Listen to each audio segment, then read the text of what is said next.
Okey, Assalamualaikum warahmatullahi wabarakatuh dan selamat sejahtera. Nama saya Syahira binti Syamsuddin bernombor matrik 280165. Dan saya Yamini anak perempuan Seluruh Kumar, nombor matrik 280141.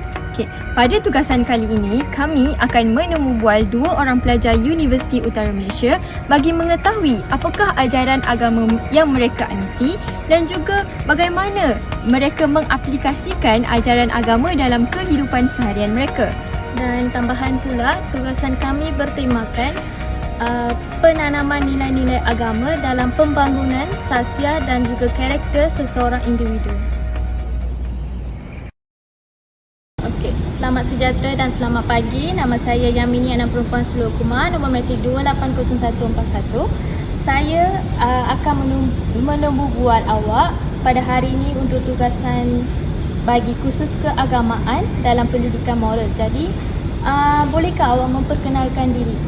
Okay, Assalamualaikum. Nama saya Nur Nabila binti Muhammad Isyam, nombor matrik 281116, semester 5, dan saya merupakan pelajar ijazah sarjana muda pendidikan dengan kepujian teknologi maklumat. Okey, baik.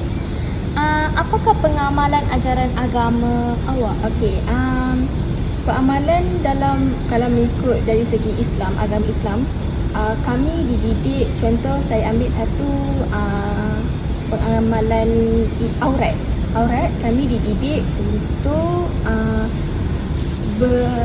menutup aurat dari kecil lagi sebenarnya.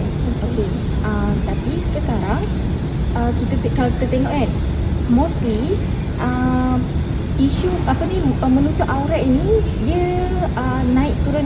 Maknanya macam benda ni diajar dari kecil, tapi ada sesetengah sekarang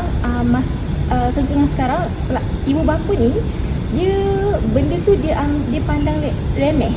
Maknanya daripada kecil sepatutnya benda itu diajar dari kecil, tapi sekarang generasi sekarang ibu bapa ni menganggap menutup aurat ni macam benda yang tak perlu diajar lagi daripada kecil.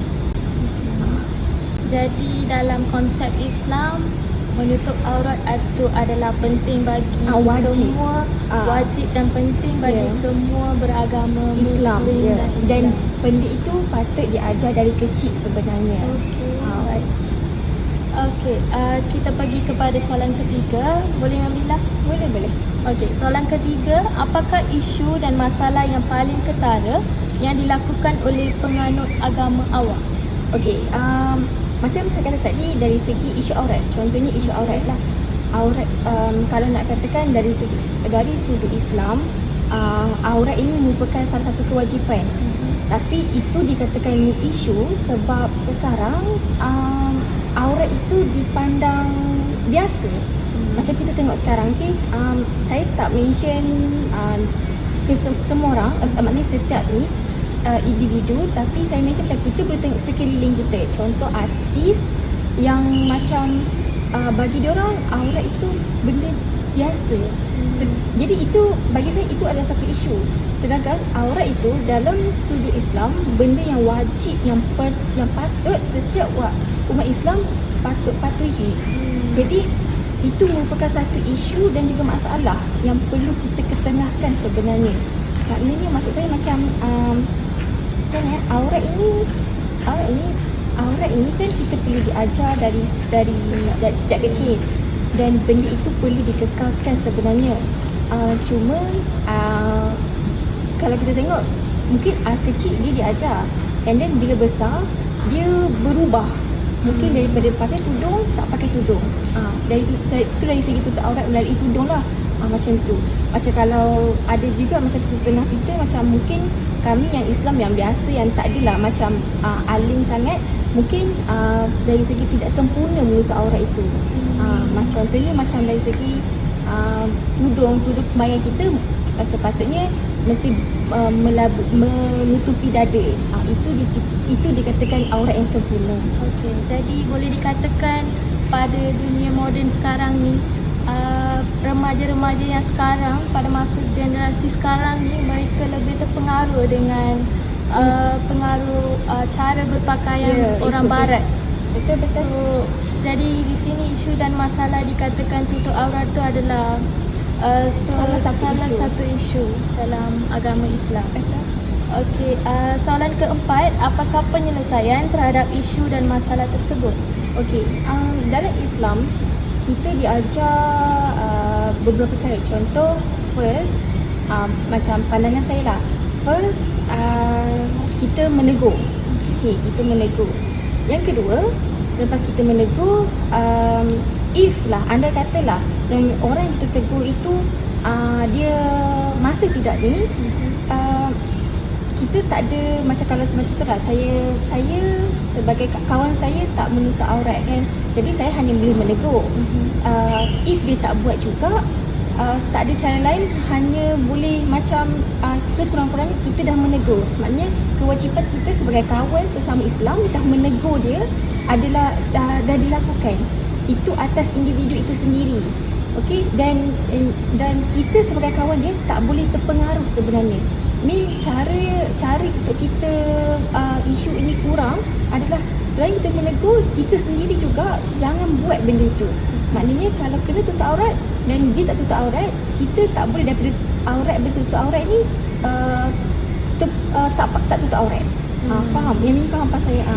Okey, apa yang saya faham daripada Nabila berkata, kita ni kalau kita tengok lah kawan-kawan yang tidak tutup aurat tu, jangan kita terpengaruh dengan kawan kita menjadi membuat perbuatan yang dibuat oleh kawan kita.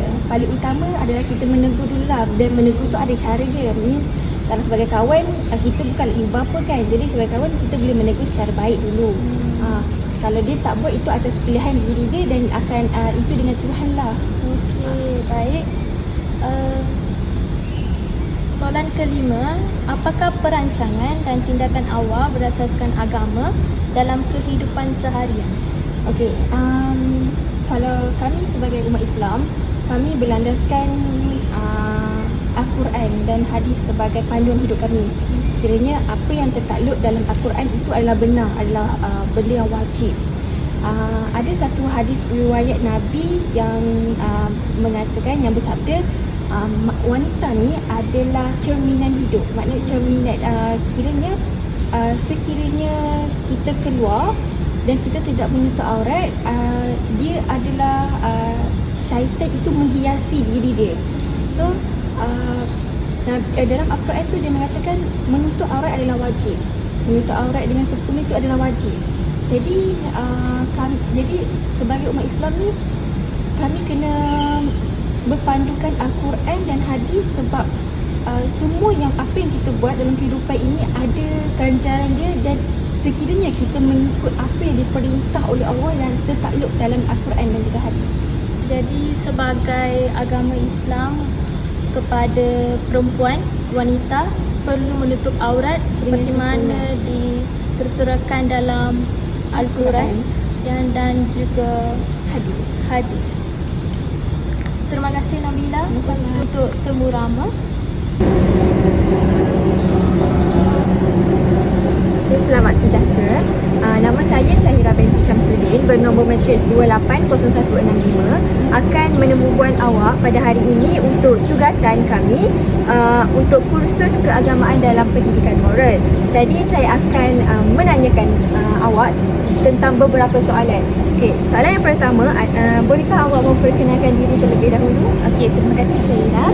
Okey, nama saya Rutra Devi. Saya merupakan mahasiswa dari UUM dalam kursus Ijazah Sarjana Muda dengan Kepujian Teknologi. Okey, terima kasih Rutra. Okey, untuk soalan yang kedua, apakah pengamalan ajaran agama awak? Okey, pengamalan ajaran saya ialah saya merupakan penganut agama Hindu. Hindu. Okey, jadi dalam agama Hindu tu, apakah yang awak amalkan dalam mengikut ajaran agama Hindu? Okey, pengamalan ajaran saya ialah saya akan sebagai penganut agama Hindu, saya akan sembahyang 2 kali sehari, di mana pada awal pagi ataupun permulaan sembahyang tersebut, orang tua daripada keluarga kami akan mengetuai sembahyang tersebut, di mana kami akan mengikuti sembahyang. Okey, jadi agama Hindu akan penganut agama Hindu akan melakukan sembahyang iaitu 2 kali sehari. Yes. Jadi sembahyang itu biasanya diketuai oleh ibu bapa awak. Yes, betul Syahida. Okey, jadi soalan seterusnya, apakah isu dan masalah yang paling ketara yang dilakukan oleh penganut agama Hindu? Okey, isu yang sangat ketara yang saya telah perhatikan ialah isu tentang pemakanan orang agama Hindu, di mana mereka tidak mengikut pemakanan yang ditetapkan oleh agama Hindu. Oh, maksudnya pemakanan agama Hindu tak boleh makan daging. Yes, Oh, betul. so maksudnya mostly penganut agama Hindu ni dia Ya, langgar, kami- maksudnya dia makan juga. Mereka tidak mengikut, lepas tu mereka makan daging lembu. Oh, faham. Okay, jadi tu adalah isu dan masalah yang paling ketara Ya, lah. paling ketara yang boleh dinampak dekat semua tempat. Okay, terima kasih Rita. Okay, soalan yang seterusnya, apakah penyelesaian terhadap isu dan masalah tersebut? Saya rasa penyelesaian ini bermula dari kecil lagi, di mana ibu bapa harus mendidik anak-anak mereka sejak kecil lagi dari aspek agama dan juga moral. Okay, betul. Jadi jalan penyelesaiannya ibu bapa lah memainkan peranan yang penting dalam mendidik anak-anak dia dari kecil lagi. Yes, betul. Agar ajaran tu diikuti. Yes, betul. Okey, soalan yang terakhir Rutra. Okey, apakah perancangan dan tindakan awak berasaskan agama dalam kehidupan seharian? Saya rasa mengikut saya percaya lepas tu saya mengikut kitab-kitab suci.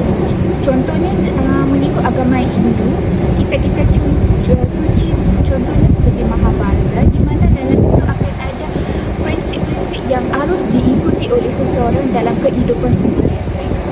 Maksudnya awak akan berpandukan kitab suci iaitu Mahabharata dalam sebelum melakukan sesuatu tindakan, di mana kitab-kitab suci tu terdapat peraturan-peraturan, etika macam itu. Yes.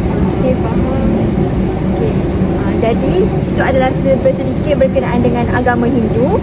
Sekian sahaja daripada saya untuk temu bual ini. Terima kasih. Terima kasih Syahida. Okay.